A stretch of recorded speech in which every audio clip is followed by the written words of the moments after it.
Hiya. Right, so I'm back with another video. Honestly, I want to start doing more of these outside, but it is too cold. And I do not do good with the cold. I try, it doesn't work. See? Look. Cold. Anyway, so at the end of the last, I was about to say episode, at the end of the last video, I said, right, more strengths of ADHD, right? Because I covered 3 in the first one, then I did one separate for creativity, last one was for energy. Now this one is going to be all about humanity. Now I know that sounds a bit more like a sort of in general strength that some people have, more so than others. You know, like some people are quite selfish, some people are selfless, or some people very empathetic and other people's less empathetic. But with ADHD, it is very, very, very common for people with ADHD to have a sort of heightened sense of humanity or sensitivity to the sensitivity to the emotional states of others. Right. Now, before I start getting into this, I just want to make a comment. You like this video, you like the others, then follow me on TikTok, subscribe to my YouTube channel, leave a like, a comment, questions in the comments, please. Cannot stress enough the please.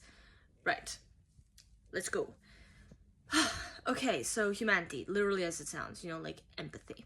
So you have a better idea of how people are feeling innately. So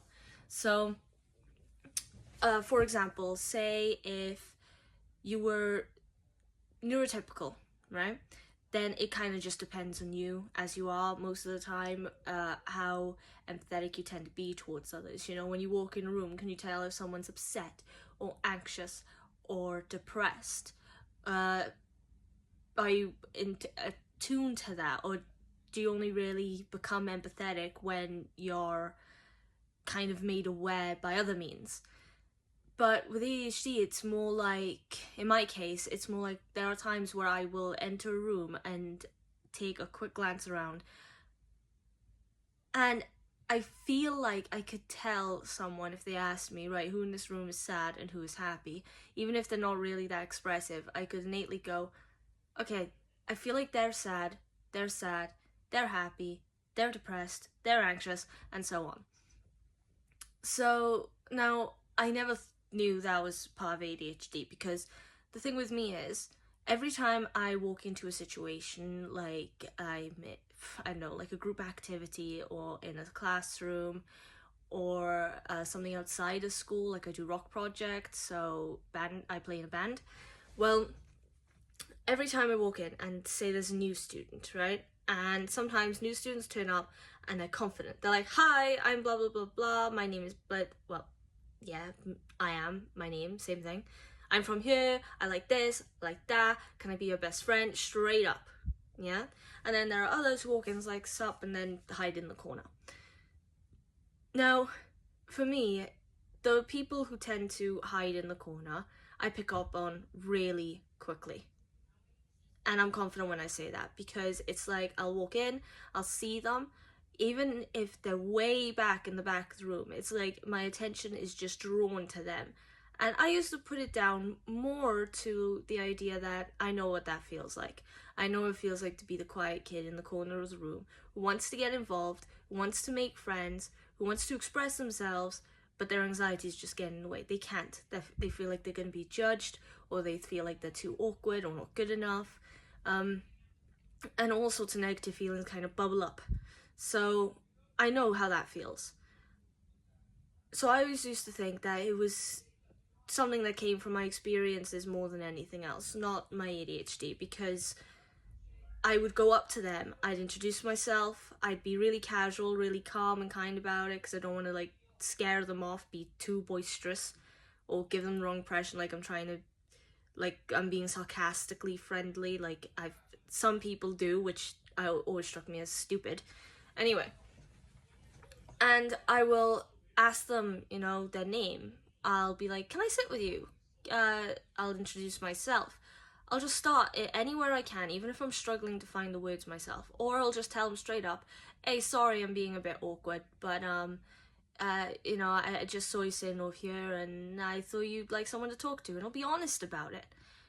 Also, honesty actually is a strength of ADHD, because lots of people with ADHD tend to be quite honest about their feelings, about their thought processes, their interests, and they can be quite expressive. So it's like nothing's hidden, nothing is kept secret, you know.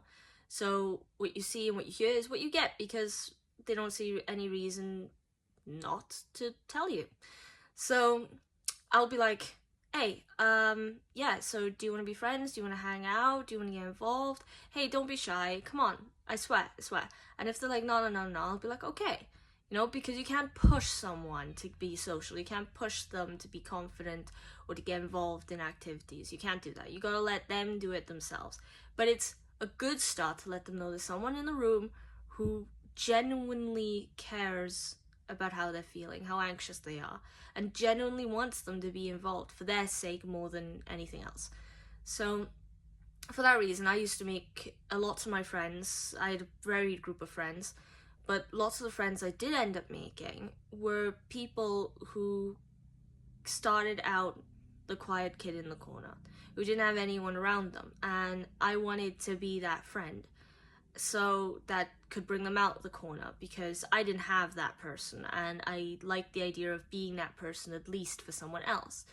So yeah, and it's quite interesting actually, because the whole sensitivity, humanity aspect of ADHD is a huge contrast to autism, because in autism it's quite common for people who are autistic to display a lack of empathy. Now, I have both, so there's one of the areas where it kind of conflicts with itself. And it's like, I feel guilty, I feel sad when I see the charity adverts that pop up on the TV. I get emotional when I watch movies. I really feel what the characters are feeling, and even in books or video games, you know? And actually, I like that, because it makes me invested in the story, and I like that better than being bored and like outside of the story, detached from it. Anyway, but one of my brothers though, he's less empathetic. He's not. It's not like he doesn't care. He really struggles with it, because it's like he'll be selfish, and you'll tell him, hey, that's selfish, or that's greedy, or that's being a bit spoiled, and he'll be like, yeah, I know, and he won't apologize for it. Or he'll be mean to someone and won't see that it's wrong. So, but at the same time, he has his moments where he's really empathetic, where he cries during like the sad, soppy moments in a movie, or we're out and about and he sees someone who needs help, you know, like someone's dropped their change, a baby's dropped their dummy, there's a kid crying on the way home from school, yeah, and he'll want to go and talk, he'll want to go and help, and he's polite about it. So see, there's a conflict there, because yes, there's a display of a lack of empathy, and it's just like, it's kind of like being more logical than emotional, because sometimes I get like that too.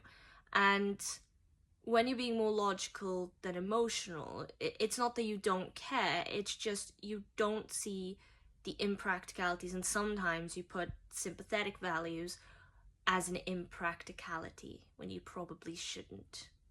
Anyway, so yeah, that's kind of what it's like. So in ADHD, there's this strength of humanity and sympathy, while in autism, there's a lack of empathy. So you see, it's quite strange then when you're someone with both, because you'll have times with both. I'll have times when I was just like, no, I don't really care. I'll say it to your face, I don't care. And I'll feel bad about that later, because the empathetic part of me is going, oh my god, I shouldn't have said that. No, I do care. Saying I don't care is not what I meant. Communication issues. See, everything ties in, right? One after another, through ADHD to autism. They all tie in together to play a role in your personality. But yeah, humanity is a strength I didn't know was a strength of ADHD until recently. And actually, yeah, you know, I think that is a really good strength to have in general in society. It can also help you with your confidence, you know, because you tend to almost assimilate aspects of what other people are feeling. So then you're on the same level, so you communicate with them. And confidence is actually not a side effect, a strength of ADHD too, because people with ADHD sometimes are like social butterflies, you know, or they're expert negotiators or good influencers. And I've had people who have said they've been influenced by me, and it's always made me a bit giddy in terms of like anxiety, because I'm like, thanks. What do you say? Because I always feel like I should say something more than just thank you, but I don't want to say something that makes me sound arrogant, like I'm going, oh yeah, I know, because that's not who I am. So yeah, so there's another strength of ADHD. So with that, I think that's a good place to end this video. Okay, now don't know where I'm headed with the next video. My sort of schedule plan is almost complete, and it'll be so much more clear and easier to cover these things. And I will go over everything I've gone over again in sort of more minute detail, just, you know, because attention deficit, and if you're someone with ADHD, watching videos that are like 10-15 minutes long, probably not good. 5 minutes works though, so I'll be doing that. But yeah, so until then, again, you like the video, leave a like, comment with questions, you know, subscribe to my YouTube channel, follow me on TikTok, and I'll see you soon. Bye!